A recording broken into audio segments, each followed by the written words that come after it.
All right, the Hangout on Air is live. Good morning, welcome, happy Friday. Flex those muscles, stretch your physical muscles before we stretch your mental muscles. We're going to be, as usual, looking at something very special today in terms of software that's going to change your life. It's going to change the way you run your business. But before we get into that, we had some interesting stuff, as usual, going on in our Abo group on Facebook. Lots of very good conversations this week. One that sort of stood out, I think there was, last time I looked, and this is what I love about our Abo group. For those who don't know what I'm talking about, it's accountants, bookkeepers, and business owners on Facebook. You can search for that on Facebook, and you'll find it right away and request to join. But we had one person chime in, and I'm kind of scrolling the feeds now to see if I can quickly find it. Where is it?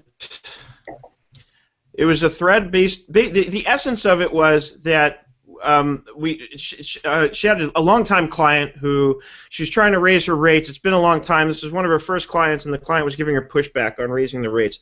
And there's just such great feedback. Michael McAllowitz came in and gave his 2 cents, and Eric and a couple of other people talked about the importance of, in situations like that, trying to speak to the client in terms they can understand. So I think in this particular instance, one of the business models that if I remember correctly, I think they were in real estate or something like that, and it was rental properties. So the comment was, talk to the client in terms they can understand, meaning explain it to the client in terms of whether or not, she would raise her rents.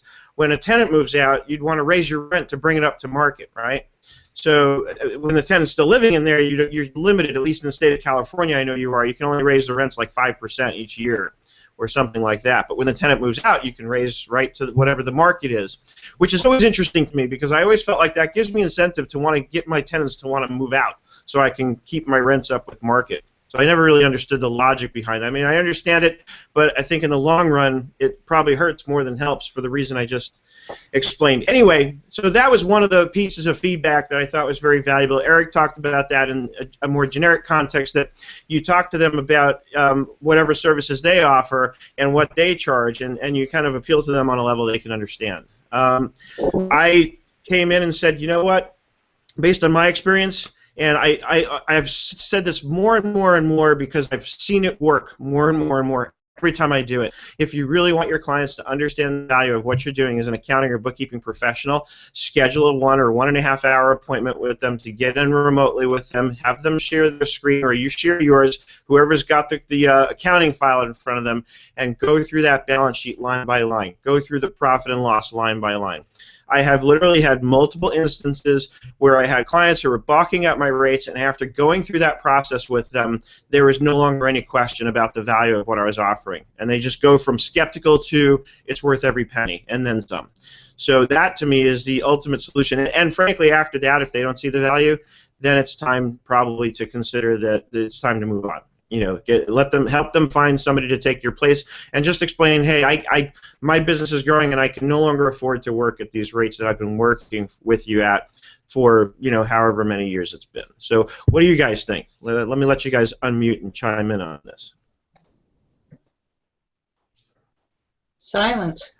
Because the other, and I'll just, while everybody's unmuting, I'll just say this one more thing. The other thing is that's where I think a value pricing model can be really helpful, where you come back and say, look, here's what I'm going to charge you every month. It's going to be a set fee. It doesn't matter how many hours it takes. This is what it's going to cost you because it's based on the value of what I'm bringing you.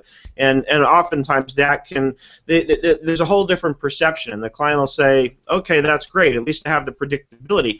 And you have, in a situation like the one we're describing, you have the experience to know what it's going to take to get the job done, so it should be pretty easy by now to assess a monthly value instead of an hourly rate. Well, as an alternative, you could suggest there might be things that they're doing that really slow you down, and that if they could do those things, it would make you more efficient, and so it would be more, it'd be better for you could afford them at that rate. Like, say, for example, someone that doesn't want to use email, or someone that doesn't want to use PDFs or whatever they're doing, or doesn't want to use the internet, that kind of disrupts your model.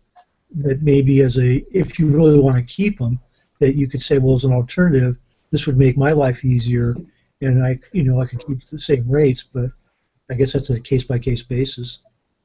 Yeah, I mean, generally speaking, in my experience, I don't want to keep my rates down. I want to increase my rates. And then at the same time, what I'm going to try and do is I'm going to try and use different applications that are out there along the lines of what you did suggest, Dennis, is that I'm going to want to use those applications to increase efficiency. That's where the value pricing model starts to really work.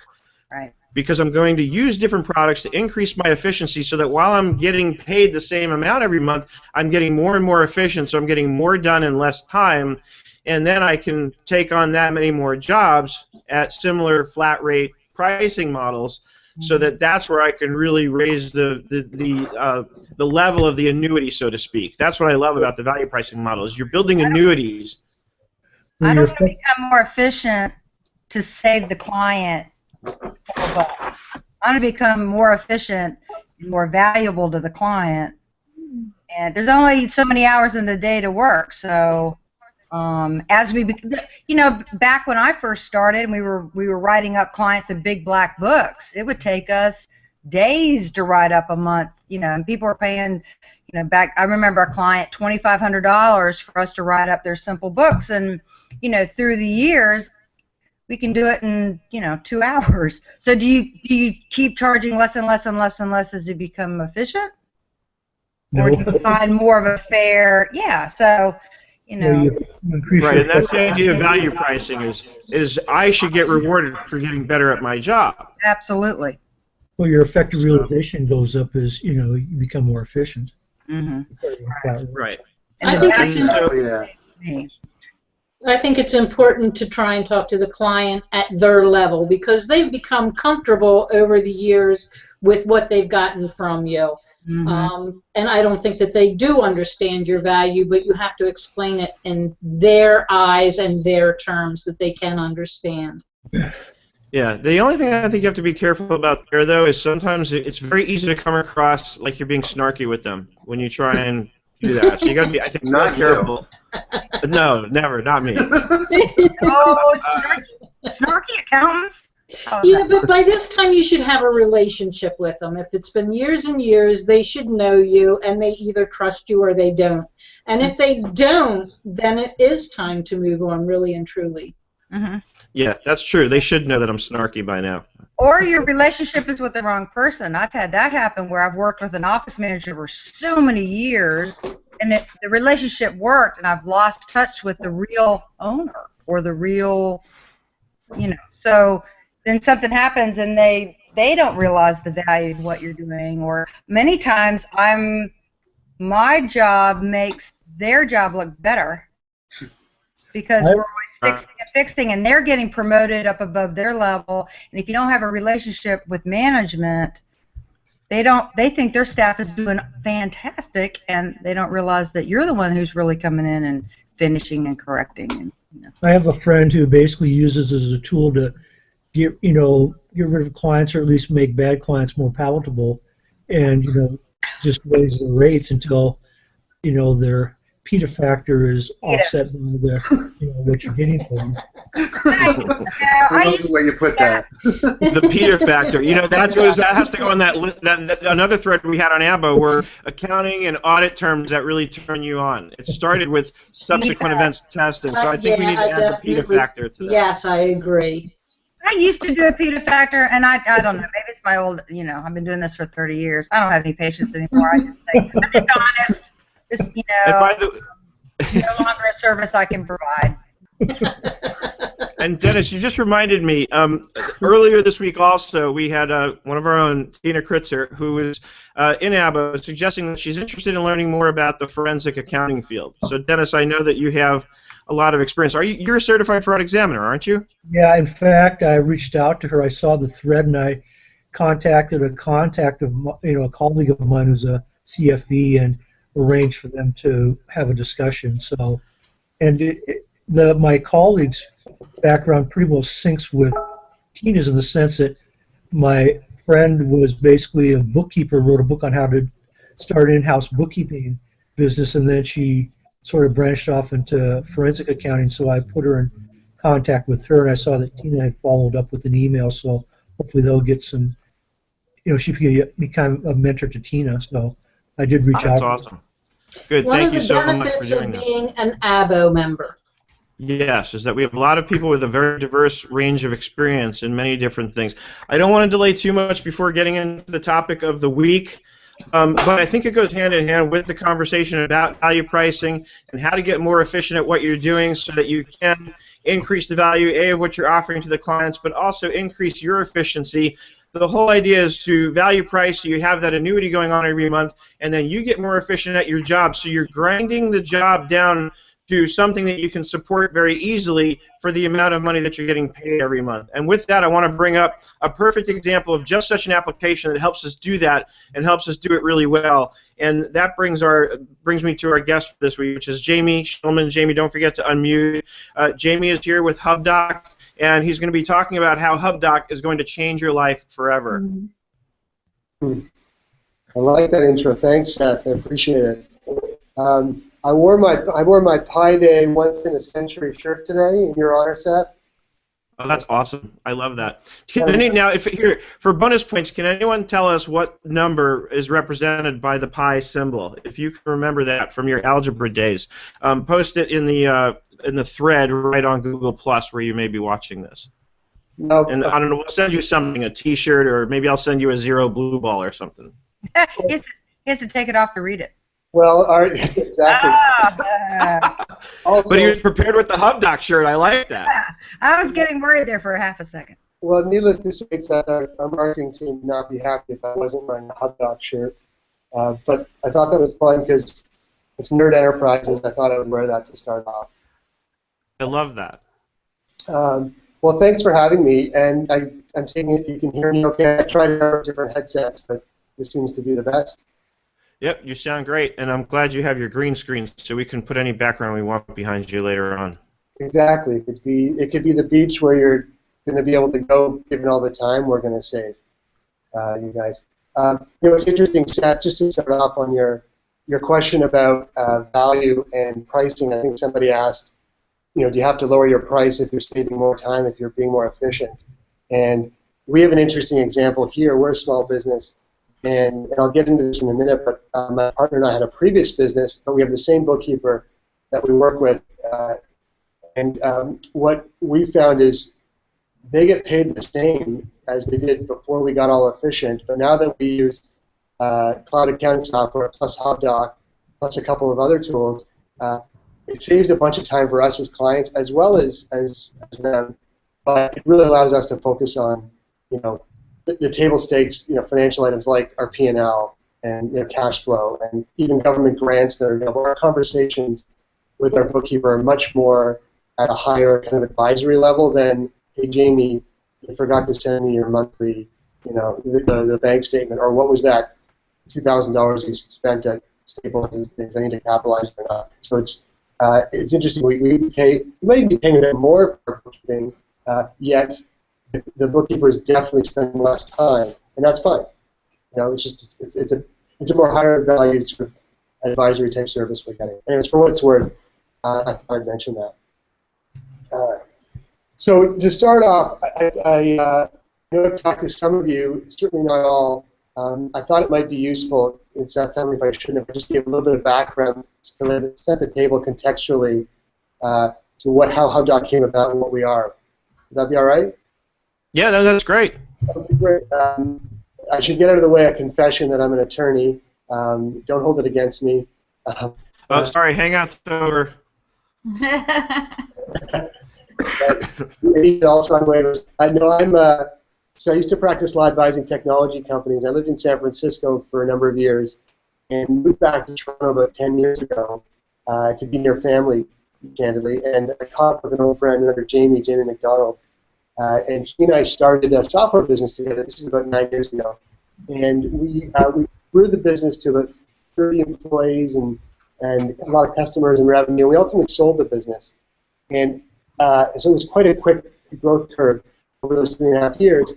And after we sold the business, we thought we'd start another business together. And as we kind of whiteboarded a board that looks a bit like that, some ideas of where some big problems out there that need solving that people would pay to alleviate that pain. But one of the problems we looked at and we did diligence on was small business bookkeeping. And the reason was we had started off with our previous business, that first one, outsourcing it locally to a bookkeeper here, and we would shuttle, an accordion file back and forth of paper to our bookkeeper, and be a lot of weekly and daily conversations of getting documents, needing paper, needing data, and I found it incredibly frustrating. We both did, because while the rest of our lives, both business and personal, were being disrupted with technology and being automated, here I was at work still shuttling this paper back and forth, getting a QuickBooks desktop file that was, probably 10 gigabytes in size, and really not getting any automation or efficiency. And so we looked into this idea of there's got to be a better way. We discovered what Xero was doing, and we looked at and spoke with people into it, and discovered that this is absolutely about that. This is in early 2012, I believe. So we recognize there's a market here for. We believe quite strongly that all small businesses are going to be moving towards the cloud and more efficient, financial experience, and we believe there's an opportunity to be an application that helps drive that. And so that story, and we've now been at it for roughly, I guess, 2.5 or so years, and maybe 3, and we launched fully into the small business bookkeeping and accountant market about a year and change ago, March 2014, and we've been exclusively focused on talking to people like yourselves. And so we've talked to hundreds of bookkeeping and accounting firms who focus on small businesses, and we have some decent insights that we're always happy to share. But we're quite pleased with what's the traction we're getting, and basically helping people not have to ask for and chase down documents and data, and eliminate data entry. And so I told that story because there's quite a bit of passion that Jamie and I both feel from a client side, and that's where it all started from, which is, it just felt like there's got to be a better way to not have to be involved so much in the administrative side. And then on the bookkeeping and accounting side, obviously data entry is going away over in the short term, and so we thought we'd capitalize on that. So that's helpful, but that's the background to Hubdoc. We're in Toronto, and although our market is mostly in the U.S. and in Canada as well. Seth, you tell me, guide me. Would you like to jump into the product? I can give some more high-level thoughts. What would be your so first of all, a couple quick housekeeping things. If you're watching in the group, then post your questions. And this time I do have you guys up on my screen. Last week I had asked people to, and I asked Billy Ann to help moderate, and I just completely forgot to look and see if anybody actually was asking questions. So I'm watching. Ask your questions. See, I'm looking away from the camera at my other screen. So if you have questions specifically or something you'd like to see, please post them here and let us know. We would love to have you contribute to our content for today.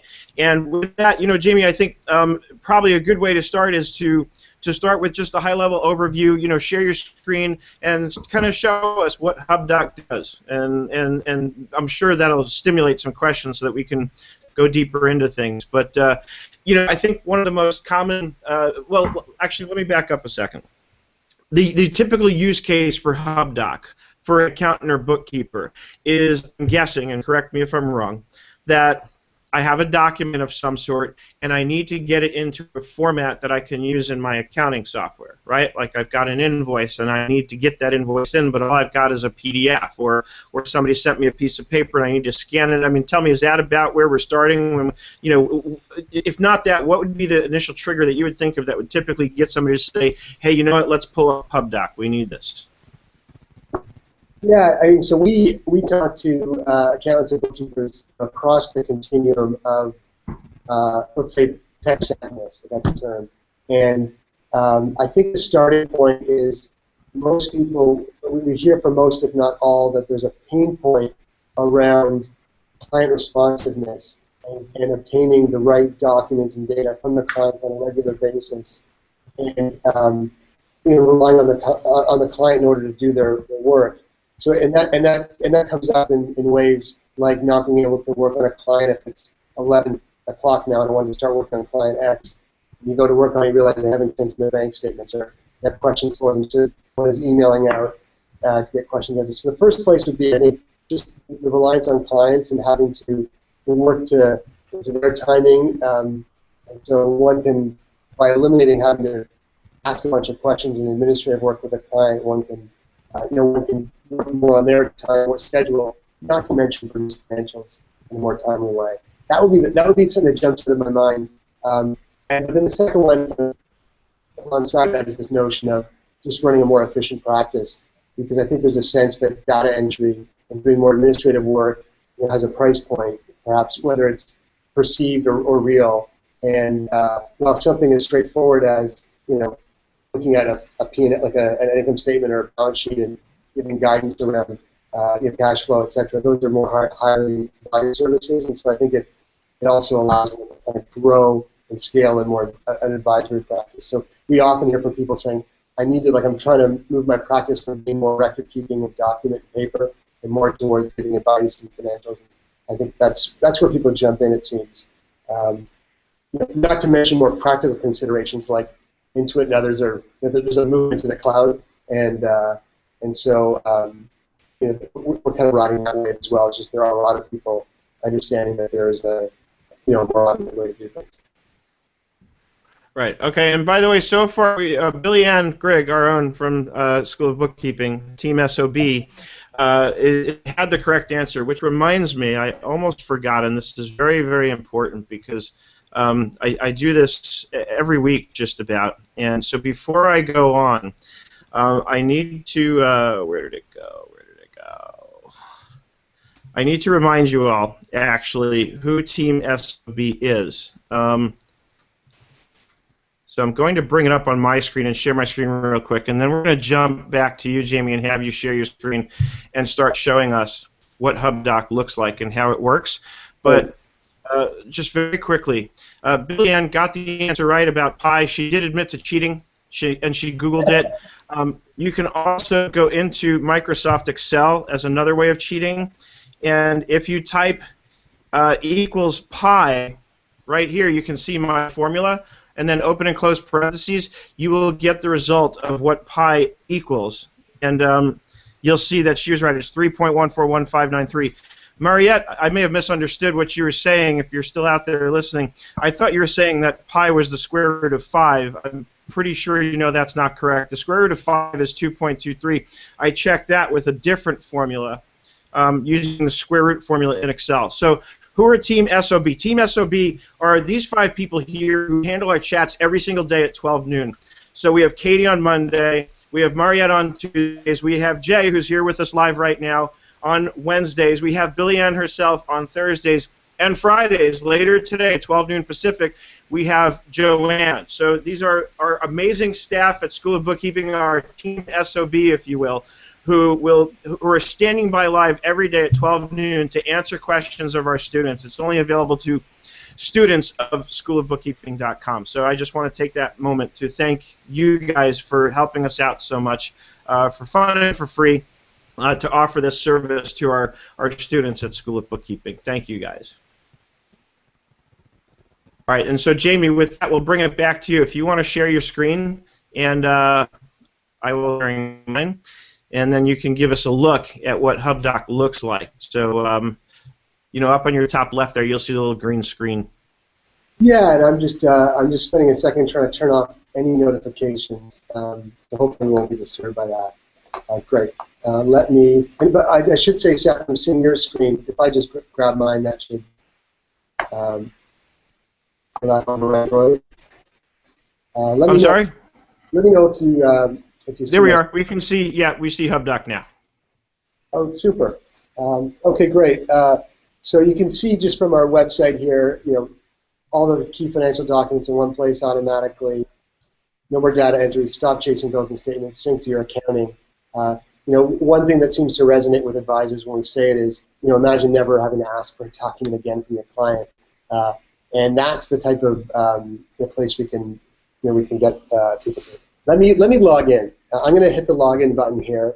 You'll notice up above that I have Hubdoc open, but I also have Xero and QuickBooks Online, and maybe you guys can let me know which or both you'd like me to pop into. Well, since you brought it up, we do already have a question from Jay. Jay, do you want to unmute and actually ask your question live? Imagine that. Sure, that's great. So my question revolves around Hubdoc and Bill.com. Yep. And I know you integrate with Bill.com, and we can use Hubdoc to pull the information, sync it into Xero, and then use Bill.com to do the electronic payment. And the good thing about that is we can use the client workflow to get the approval process taken care of. But how do you set that up correctly to ensure you're not double entering that into your accounting platform? I mean, Jay, that's a great question, and maybe I'll just address it now, but we can also speak to it later.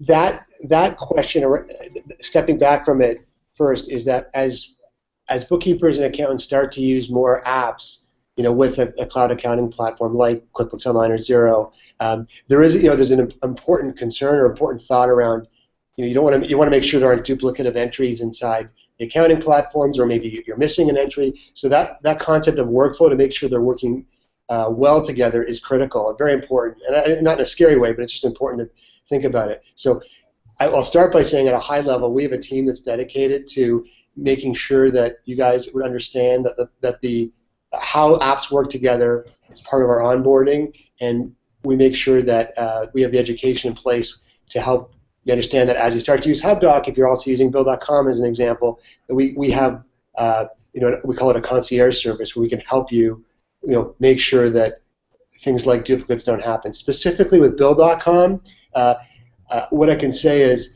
the example you gave is probably a principal one, which is if you've connected Hubdoc to, let's just say, Xero or QBO, and you've also connected Hubdoc to Bill.com, what people seem to love is that as documents come into Hubdoc, as you'll see in a minute, and they automatically go to Bill.com if say it's a payable, we will auto-populate the bill in Bill.com, which can then go through the channels of being, I guess, approved and paid at Bill.com. But at the same time, Hubdoc could be sending something into your accounting platform. So making sure that either Bill.com is not sending the same document and entry over as Hubdoc, or it is and Hubdoc is not, is going to be important. But I'd say the short answer is we have people here who can assist you with that. And we're excited. People ask us if we're competitive with Bill.com, and the reality is that integration has driven a bunch of business to us. People love that we can now sync into Bill.com as well as the accounting platforms.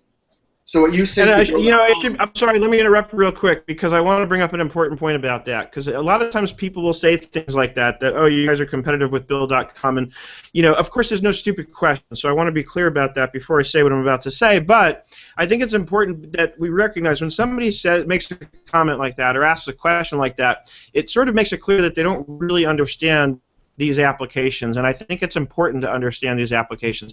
Bill.com, I mean, Jamie, unless I'm wrong, Hubdoc does not provide me with the ability to actually pay a bill online, correct? It does not. And Bill.com does. So that's a very important distinction. So Hubdoc, now yes, Bill.com does have the document storage feature, but I don't think its document storage feature is what you sort of use Bill.com for. You use Bill.com for the AR and AP and cash flow management functionality.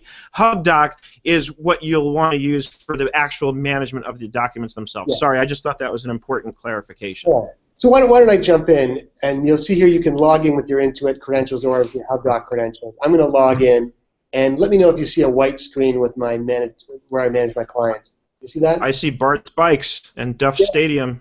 Well, so what I've done here is I'm not an accountant or a bookkeeper, and so I've named myself Homer Simpson here just to remember this is all real data. We're going to be in real accounts, so I don't touch anything. That's a bit of a reminder for me. These are my clients. I've got, it looks like about 10 or 12 clients here. And the way one adds clients, I've logged into what we call the My Hubdoc dashboard for the accountant. This is what it looks like when an accountant or bookkeeper works with us. And adding an account is as straightforward as putting in a name and an email address. It sends a nice, concise note saying, Homer's created a Hubdoc account to help us seamlessly share documents. And users are one staff, so I've got 5 staff here. Ned's looks like working on 8 clients, but he's a bit busy, so I'm going to take off a couple of clients, but you can add clients. So it's a nice way to manage which staff are working on which clients in a kind of a rudimentary way. So that's manage users. Back to the clients. Here are my clients. I thought one might be useful to jump into just a couple of clients to show you how Hubdoc works on its own, and then we can show you how it integrates. I'm going to go into QuickieMart. So I'm logging into this particular client, QuickieMart. And you'll see it says hello to me here. On the left side of your screen, you see folders, these yellow folders and subfolders. These are automatically created by Hubdoc when one connects an account to Hubdoc. And by account, I mean a vendor like you're seeing here. I'll get into that more, but I wanted to point out we're trying to automate everything we possibly can. So in this case, we've automated the formation of folders. Having said that, you can always right-click and add subfolders and rename them and upload and download and do a bunch of things. So it's very flexible. In this B column, I'll call it, our documents. It looks like it's an Amex. These are actual documents. It looks like it's an Amex bill. We've got some everyone loves that we pull everything from PayPal and other documents. We'll come back to that. And if I click on this Hubdoc logo up here, it takes me back to this dashboard, which just says, for this client, Quickie Mart, what have I done? I have added an account. I am linked to my bookkeeper, Homer, but I haven't connected to Box or QBO or Xero. Bill.com will be here. We're connected to on this. Jamie, let me ask you a question, because again, I want to make sure this is absolutely clear to all the kids watching from home. Yeah. How do these documents get in here? Am I correct in assuming that we're setting up feeds between, let's say, Hubdoc and PayPal or Hubdoc and American Express, so that, because it's automatic, right? So it's automatically going to pull a document once it becomes available? Perfect segue, Seth. Here's how documents come in. So at its first level, we import documents and then we sync and share them. How do documents get imported? These two buttons basically represent how. The first way is what we call add an account.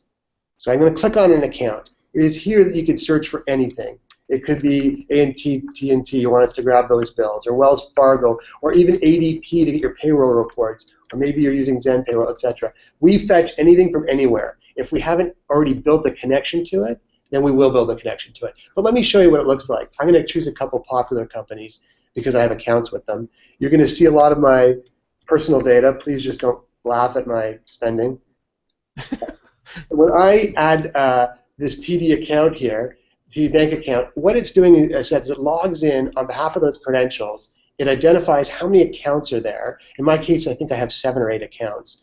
It's going to pull in all available historical documents, and it's going to create folders and subfolders over here for each account. And then underneath each account, well, maybe I'll close this just to let you see what it looks like. You'll see the documents are starting to flow. So I've got, this looks like it's one bank account that I've got. It's a US dollar bank account. This next one, I believe, is a Canadian dollar bank account. And a savings account. I've got a line of credit. Maybe we don't need to go to that. Here's my Visa.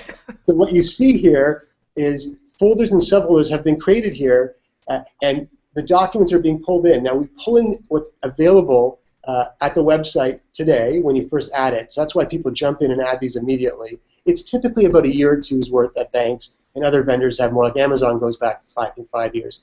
But every night we go out, and we call them robots. Our software goes out and checks across thousands of vendors and accounts. Are there new documents? If there are, pull it in, and let's notify you or do whatever you've asked us to do with it, which might be send it somewhere. I'm going to quickly add a couple more because it'll be useful. Scotiabank is a bank that I've just recently added, and the reason why I'm putting it in is because you'll see how the security works here. It's a bit like the bank feed, but again, we're documents. Scotia should ask me a question here. It has. So that's one of my security questions at my bank. This is where I want to. You're about to date yourself here. I was going to say that. Okay, I'll quickly date myself. So I'll enter that one. And I think I'll quickly add a couple more. Here's our cell phone bill, and Rogers is like Verizon, but in Canada. And I'll stop. But I could keep going. But what you'll see, I'll add one more for fun because people seem to love PayPal and Amazon, and I see that PayPal's already there. So I'll just add Amazon. You just have to make. Now, let me ask you this while you're doing that, because I know that if I connect to my bank account, in addition to the statements, I'm going to get lots and lots of notifications. You know, your account's overdrawn. Just kidding. But I'm going to get. Is there a way to tell Hubdoc, hey, you know what, pull in the statements, but don't pull in every single notice? Is there a way to distinguish what gets pulled in and what doesn't, or is it just going to pull everything in? Yeah, so I would start with by saying you can see how Amazon, Rogers, they're all coming in now, and these are the actual documents. So to answer that question, under this Add Account tab, up in the Accounts screen on the top right, this is where it's the kind of the nerve center. There's just 4 tabs here. One of them is Hide Accounts, and so if I click on Hide Accounts, this would be an opportunity where you can stop the fetching of a particular document. So some people tell us that clients don't want, to have a bookkeeper accountant fetching, their home equity line of credit, perfect example. And so they'll hide it. This really means do not fetch for me. But for the particular account that we are fetching, if there was a notice, it will be fetched. But you can turn off the account, but within a particular account that is being fetched, we will pull in the documents. And what you'll see down here, if I choose one, this is a perfect example. I'll choose one of my accounts. This is our checking account. And what you'll see is this is the bank statement that I used to be asked by our bookkeeper for, but now Hubdoc fetches these things for us. You'll see down here, I hope you can see there's a check here for $57.82. Can you guys see that? And so what, in the old days I'd be asked what are checks for? Well, now Hubdoc, as you can see, it's auto-created this subfolder called checks. And that check should be in here somewhere, and it looks like here it is. And so this is the way that an accountant or bookkeeper would see what was a check for. So in this initial pull, we've grabbed all these statements. It's grabbed all the checks there, and then on a go-forward basis, as I mentioned, any new checks that show up on a bank's website or new statements, etc., will come in here. And I have a What about deposits? Will it show the detail of a deposit? Yeah, it does. Sadly for me, I don't have any deposits, or at least I guess they're direct deposit. But yeah, it goes in the exact same way. It would come in the same way. It sounds like, is that Jay? Yes. Some banks will actually show you each of the checks that were deposited. Because with nonprofits, sometimes they'll forget to, Yeah, the short record answer. who made a donation, and I have to go fish it out of a deposit.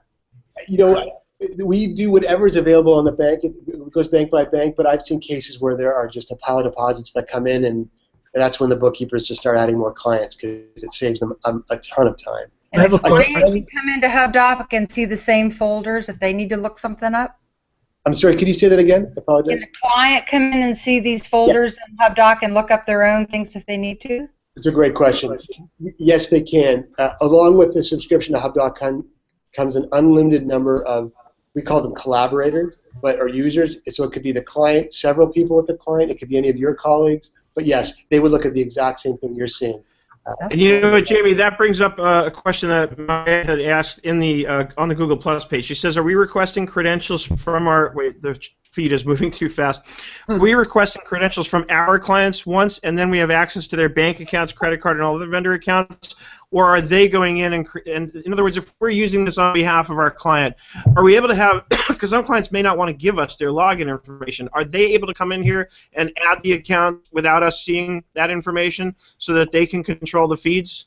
I love great questions. So the answer is that we see all different types of workflows. I would say across 100% of our customers, I'm trying to think what percentage it would be. There's just a good percentage have the credentials for their clients, which would be their username, passwords, and this answer to security questions if there are security questions. But we do have a bucket of customers who have the clients come in and enter them, and they absolutely can. They would come in here to the screen with the accounts, and they would come down to, I'm picking on this Rogers one, and the credentials are there. They could enter them, they could update them, but it would be the same process as they would come in here and add. So the clients can do it for you. I mean, that's the essential answer that we're looking for. So now, also, you had to answer a security question on one of them. Are you going to get that prompt every time, or once you set up the link between Hubdoc and the account, I imagine it stays until or unless you change your login credentials, correct? It does, and so what? Obviously, security is very important, and so we pull the bank security in to our interface here in Hubdoc, and what we would do is the software would need to cycle through the 3 or 5 security questions once, or maybe it's 2, and then they're obviously encrypted and stored in a safe way off-site, but you would never have to answer those questions again, so we receive them, and they get stored and remembered. Something I'm hearing more and more all the time now is that firms say to me that they say to us that when they have a particular bookkeeper or accountant working on a client's file, if they then have a different bookkeeper signing in to work on a client on a different computer, that computer doesn't remember the passwords for the bank, whether it's the feed or whether it's in Hubdoc. And so that seems to be a benefit that we're hearing more and more about, which is the centralization of those security questions and passwords, because at a bookkeeping firm, if you have different computers, the bank will often ask you for those questions again, and they're not necessarily handy. I have a question. Okay. When I use Xero and KeyBank as my checking account. But when I set up Zero, I had to go into Key Bank and on the Security tab, authorize third-party access. I mean, is that something that you'd have to do with each bank that works with Hubdoc? You'd have to give the bank would authorize Hubdoc to access the account, or is that something that's automatic? Or I'm not quite clear on that. You would not. I've heard that happens. I've also heard that sometimes bank feeds, one gets charged for bank feeds. There's no charging, and you would not need to go to a bank and do that on your. You would need to have online statements set up. It goes without saying that if the online statements aren't available at a bank, we can't go and fetch them automatically. But there wouldn't be a need to go into the bank's website and set that up. Oh. Before I forget, Jamie. Yes. So a couple of things. It looks like the folders get created on the left there in the first column based on what you've set up, right? So I add an account, Hubdoc will create a folder for that account. Is that correct so far? Okay. Now, what if I want to be able to manage these documents better beyond that? I'm assuming I can go in here and I can say, you know what, I want 2015's documents in a 2015 folder. So can I set up that workflow here as well? You can. You can. And this is some of the the detail we can absolutely get into, but the short answer is you can. Whether it's coming in here and renaming, there are other locations up under this accounts tab where I'll pick on Rogers again. You can come in here and say I want a different location, and you can just rename it to 2015. And when it gets fetched now, it'll pull it into the location and the folder that you. But you'd have to sit on the first of every year and set all those up. Not necessarily. You can set them up whenever you want. Yeah, but I mean, if we're trying to sort our files by year. Oh, right. Yeah, if you wanted to, you could do that. I mean, that's a bit of the way I operate with my computer. Honestly, is chronological. I mean, my attorney's days. But yes, you could come in and create a new 2015 folder, and you could organize them however you want. What this is doing is as a default organizing them by vendor, and we canvassed our customers, and that seems to be what people wanted as a sort of a default. Okay, and sorry, I'm sorry to get kind of hung up on some of the same things, but I want to make sure everybody's questions get answered because that to me is the best way to cover all this. So Mariette's asking, going back to the question of when you're linking the accounts, once you set up the login credentials, she's asking if you never have to re-enter them, or isn't it? I think the answer to that question, and correct me if I'm wrong, is that some banks might actually automatically reset that and force you to re-enter the credentials. I mean, from a security standpoint, you would want that to happen, I would think, at least periodically, no? I mean, for vendors generally, you would just enter them once and set and forget and never do it again. For banks with multi-factor authentication, it depends on the bank what they do. Sometimes they send a mobile code, which we can handle, or sometimes they might require some type of resetting. But again, it'd be no different than I guess your bank feed inside a QBO or a Zero, where you'd have to attend to that. And you're right, security is important, so we can't. We would never want to get around that. And how far back will it go when you initially connected? How many months back? Well, I just added Amazon. I just noticed here under my Amazon folder, under the Amazon folder up here, here, there are 82 documents. I'm guessing this goes back. I mean, as an example, Amazon's got stuff here from 2009. So you couldn't control that. You just linked and you get what you get. Yeah, and we're not sending those 2009 documents or anything on that first poll. We're not sending that anywhere. It's only, as I'm about to show you, subsequent documents that come in get delivered where you'd like them to, which I can show you. Okay, so I think that's good for workflow within Hubdoc for now because it's 8:45, which means we're starting to quickly run short on time. I think we'd like to see some of the integrations. Mariette's asking about the box integration. I know we all want to see Zero and QuickBooks Online too, so if we can jump into that. Okay, so as I leave here, let me do that. You've seen the statements, you've seen the checks, you understand we grab CSV data, which is the actual data, and then we grab payments, and this would be an example of an ACH payment. So you've seen the banks, you've seen documents flow, you get that. I'm going to log into our Hubdoc's Hubdoc account, if that makes sense, because it's probably the best way to show you the integrations. Before I show you the integrations, I'll just quickly point out that you see that we have automatically fetched documents like our Hootsuite bill, and you'll see LinkedIn who we advertise with, and Rogers again, etc. But you'll also notice here there are documents like the Apple Online Store. It's important that I show you because you'll see this in the integration, is if the document is not available, bill statement or otherwise, on the internet, if it's not available on the internet to be fetched, then you can use this add a receipt concept. And I think everyone's probably familiar with this notion of you could email in a document. Again, it could be a vendor invoice in your email. It could be whatever document. You can snap a photo, the proverbial restaurant receipt. You have your clients, if it's a big item and you need them to capture the receipt, snap a photo. You could browse the computer if somehow there's a scanned document there. And then the final one, which I'm learning people do more and more, is you can always drag and drop something in here. And so whether it's emailed in with your unique email address for that client, or whether it's snapped a photo or brought in through drag and drop, we extract the key data, the vendor, the date, and the amount. You can see here Jamie sent in this Apple order, and you can see the data has been extracted, and that was emailed in. And if I just scroll down, I'll quickly see, these are examples of documents that have been snapped a photo and sent in. So I just want to make sure you saw that it's not only about auto fetching. People use this for all their bill statements and invoices and receipts. So now that I've shown you that, let's pop into the accounting platform. So no, and since you mentioned it, and it's a question about it goes into integrations. I send all my receipts into shoebox.com. Do you guys integrate with them? We don't. No. Okay, just curious. This would be what we do not do is we do not have the envelope. We're trying to get away from paper, and so our customers, clients, are quite quickly adopting this notion of if they're needing to send it in, they either email it in, snap a photo, or upload it.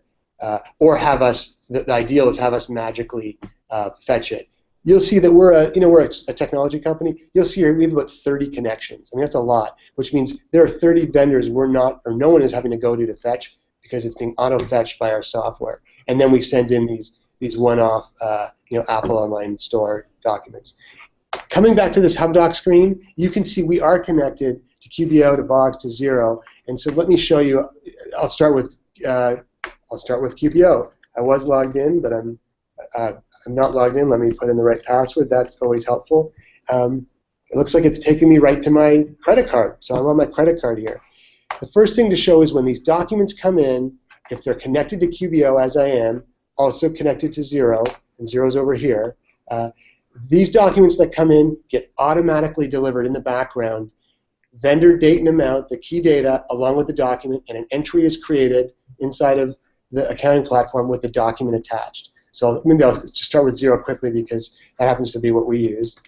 And Great. And while you're logging in, I want to bring up something because I think this goes back to Jay's question from right at the top of the hour about the integrations and things. And this came up in our ABO group earlier this week also. We were specifically talking about Hubdoc. And I think it's important to highlight here that when you're integrating any application with a core GL package like Xero or like QuickBooks Online, it's important to make sure that the feeds from the apps that are connected come in first before you reconcile or add in the transactions from your bank. Because once you add it in from the bank and it's confirmed into the register, it's done. There's no more, the GL software will lock you out from connecting that transaction through any apps because it's now a reconciled transaction. So I think that's really important to point out that if you're using especially multiple apps like Hubdoc and Bill.com, you got to make sure that these feeds come in from these applications first, then you reconcile the transactions in the bank feed. And again, we have a team that's dedicated to helping with questions like that. That's a good point, Seth. In the Hubdoc here, you're looking at that Apple receipt that came in, and here it is. And I can scroll down to here's a LinkedIn automatically fetched invoice as an example. If we come into Xero, I'm in the bills area of Xero, you'll see here is that Apple receipt. It's kind of like magic. It's been coded, date, vendor, properly coded here, and the document is always attached. And that's kind of the magic we keep hearing about. Is the document's always there for backup purposes, for audit purposes, and for review. And the same would be true for the documents that would have been sent in. There's that Sobeys receipt I mentioned. I think we saw in here, somewhere up here. So I can go through them all. So here's a dumb question then, Jamie. So that comes in as a bill, right? But let's say that receipt was paid for on my credit card, which is also coming in through the feed. Am I now going to have to sort of manually go through and tell Xero, hey, this bill was paid by a charge on this credit card, or how does that work from there? Yeah, so the first thing I would say is that for the automatically fetched documents, which I'm going back to here, and I'm just going to pick on maybe a LinkedIn here, is when you add it, you add it once, and you just once have to come into this little yellow tab. I didn't know if we wanted to get into this, and you'll see you get asked some specific questions. For this vendor, do you want to be notified if there's a new document? Is it on auto pay? Are you sending this to box or 0 files? And if you are, we pull in the chart of accounts in here, so you can choose where do you want it to go, and then with QBO, I think the language is bills or purchases. Pull in the chart of accounts, pull in the vendor name, and you can say here, look, that's going to be on my credit card because it's linked in. I'm the one responsible for that. Are you sending it to bill.com? You hit save just once. That's for the auto-fetch documents. So that you can tailor that beautifully and again, set and forget, never think about it again. For items that come in, the one-offs like this Apple Online Store, right now it'll just get sent over and there'll be a default of expense or bill, but we're actually launching imminently the ability to customize that within our platform here. So you could say, if it were different, you could do that on a document basis. What I did want to show you before I forget is these documents, these entries are automatically created by Hubdoc, right? So these documents come in here, we extract the data, it creates the entries with the document attached. But then the real magic is when you go to the bank screen, so let's go to my credit card, just because that's what we were on. If we look at my credit card, we'll see what it looks like today. What you'll notice is, well, this is actually quite nice. It basically auto-matched. So this is the bank feed that we're learning to know and love on the left side. And the right side is what Hubdoc has auto-created. It's created the entry, coded correctly, document attached, and now our bookkeeper just comes in and says, okay, okay, okay, and it's reconciled. And in QBO, similar example, the documents come into Hubdoc, so whether it's automated or it's fetched, so here's LinkedIn. That LinkedIn, so I know that it's on my credit card. In QBO, the entry has been created. There's LinkedIn. If I open up that expense, this is the QuickBooks Online example, this has been automatically created by Hubdoc, no typing. And it gets the vendor, the date, the amount, and then as you can see here, I'm going to open on the bottom, so vendor, date, and amount, coded as advertising, which is correct. This is where in QuickBooks they put the documents. We have automatically attached that. So people ask, well, do I have to attach that myself? No, you don't. It's all automatic. So you don't have to ask for the documents, and you don't have to do the entries. Are they in That's awesome. as pending, or are they approved transactions? You know, I whipped through it quickly just in the interest of time, but it's a great question. On the actual auto-fetch bills, this is where, I think our default is draft, and then we go in and authorize, you put them in as authorized. It really depends what you want to do. And then with that functionality that's imminent, you'll have the ability to actually customize that at a more granular level. But right now, it auto-syncs into the accounting platform. And so this is what people are thrilled about, which is it's basically moving towards auto-reconciliation. And even if they have to do a little bit of review, I think, Seth, you were asking if you had to go in and change something that was improperly, categorized as a bill versus an expense, you're still, 85% of the way there. But the magic is that we're auto-fetching, giving a way to send in documents pretty easily, and then it's auto-creating the entries and then matching to the bank feed. Right, and it sounds like the real key is making sure that you set up that workflow on the Hubdoc side so that when you add in an account, that you're very clear when it gets pushed to the accounting software in terms of where that's going to show up, whether it should be a bill that has to be paid later, or if you know that you're always paying for your LinkedIn on a particular credit card, you want to make sure that you set it up so that when it pushes to the accounting software, it's going to show up as a charge on that credit card so that it can then be reconciled with the bank feed. That's going to be, I think, critically important to make sure, because my concern in seeing this is if somebody's not careful, they're going to end up with a whole bunch of bills in Xero or QuickBooks Online that are never going to get paid because they're going to come down in the feed for the credit card or the bank account if it was paid directly there. Yeah, and Seth, I should reiterate that, and I think you've seen it on the ABO group, that Bridget, who heads up our customer experience team, and the team there is very good and responsive, but very good at explaining, better than I ever could, at exactly how to make sure that's done correctly. And you'd be surprised how quickly people get in the habit of it. We have bookkeepers and accountants with hundreds of clients on Hubdoc, and they get there quite quickly. So it's not just the fetching of the bank statements and credit card statements and checks and all that, which people love, and some just do that, but it's the rest of this as well, sending in the documents which get auto-coded. Right, I mean, this is amazing. Does a great job, too. Yep, and I consistently hear her name in ABO, and everybody raving about how amazing she is and helpful. I hope she doesn't get overwhelmed too soon, now that we're here on this Hangout with all the people who are going to be signing up for Hubdoc.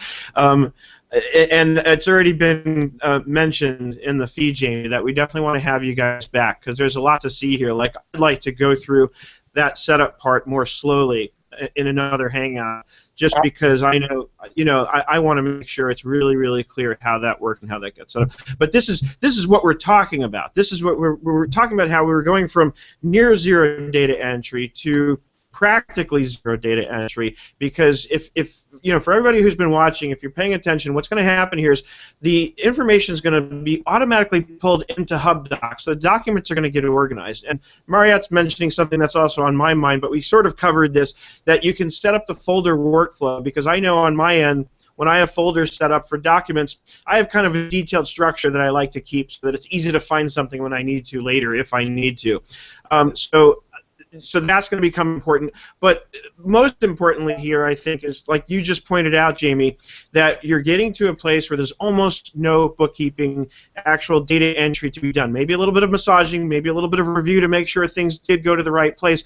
But for the most part, everything is going to flow right into the accounting software seamlessly and automatically. And notice, folks, by the way, we saw Xero and we saw QuickBooks Online. We didn't look at any desktop software because, and this is my own opinion, of course, and you're welcome to disagree with me, but I really believe more and more that desktop software is not the future of accounting. The future is accounting and bookkeeping using SaaS products, software as a service, just like the three that we looked at here today, Hubdoc, Xero, and QuickBooks Online. We have to go online, and this is a perfect example of why, because we get to automate more and more and more. If you ever read the 4-Hour Work Week, by the way, one of the 4 primary points he makes is about automating as much as possible, and this is a perfect example of exactly that. I have a question. When Hubdoc pulls it in, do they have like OCR recognition that knows that certain fields are numeric and certain fields are text? Yes, so what our software is doing, as you can see, if it's a SendGrid bill here, the ones that we're automatically fetching is a great handle of which data is where, and then for documents that come in that are a little bit different, there's a software component that does its best, and then we would have a human on the QA side, the quality assurance side, because for no other reason than accuracy on these documents has to be as close to 100% as possible. And there is no software, I'm trying to find a fun one, there's no software in the world today that can read this with a level of accuracy that you'd like. And so the software, the OCR software reads the more common invoices that we understand, but then when someone sends in a crumpled invoice with a handwritten tip, etc., there's a human on the back end. So the accuracy rate is very high. So the human on the back end is in Hubdoc. I mean, so you've got sort of a manual intervention in the conversions. Yeah, and there has to be, yeah. This is a good example of why. Just there are receipts that just one can't read, and one doesn't want to be in a situation where the transaction's incorrect, whether it's the number or the vendor or what. Seth, I don't know if you'd mentioned this at the start, but we would very much love everyone, if they haven't already signed up, to sign up, and we will convert every School of Bookkeeping attendee here to a free lifetime account with Hubdoc, for no other reason than to get you to start using it, testing it, getting comfortable with it, with the goal of ultimately, hopefully, using it with clients. But free lifetime VIP accounts for everybody. Awesome. Thank you so much. That's very generous. I appreciate that. Well, how do we do that? Did we mention we were on the webinar or the Exactly. Exactly. I don't know if you can still see on my screen. The best way, sort of from a security standpoint, is to sign up here on our website, the sign up button, and then just click here an accountant or bookkeeper, and just if you can, just email support@Hubdoc and say, I was on the SOB hangout. Okay. Just call them up and tell them you're an SOB. Yeah, I'm a real SOB. Exactly. And Seth, happy to come back again, and also happy to go one-on-one with people on this call if they want to. Just let us know. We're growing and we're excited.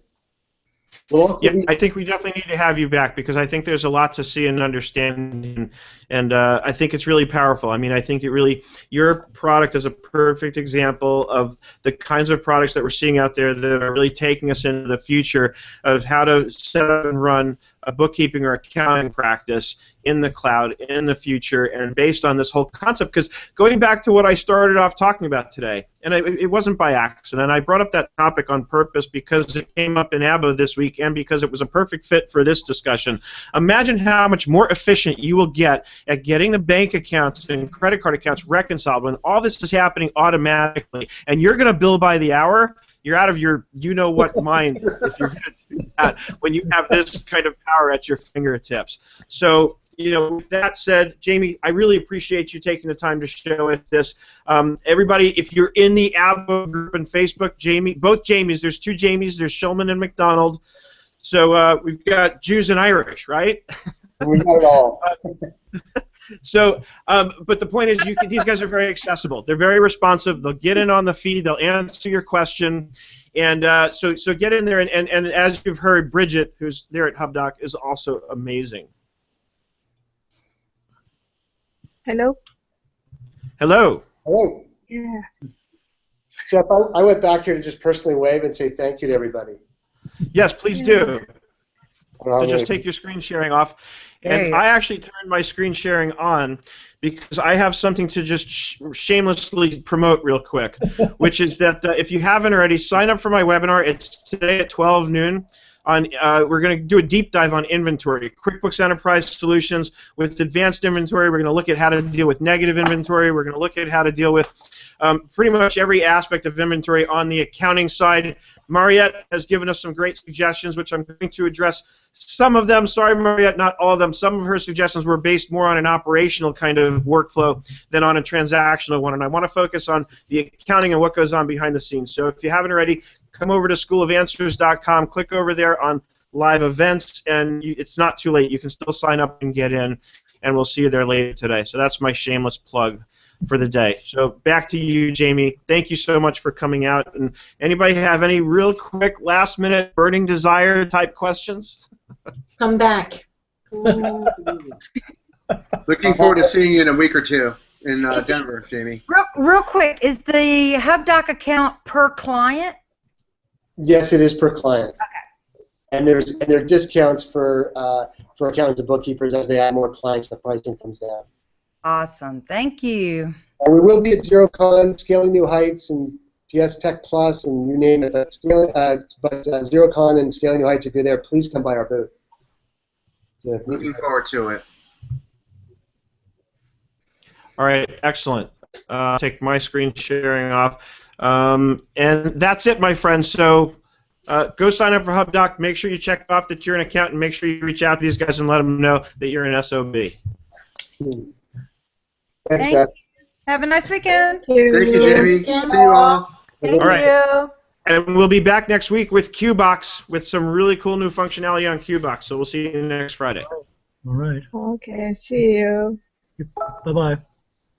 Bye.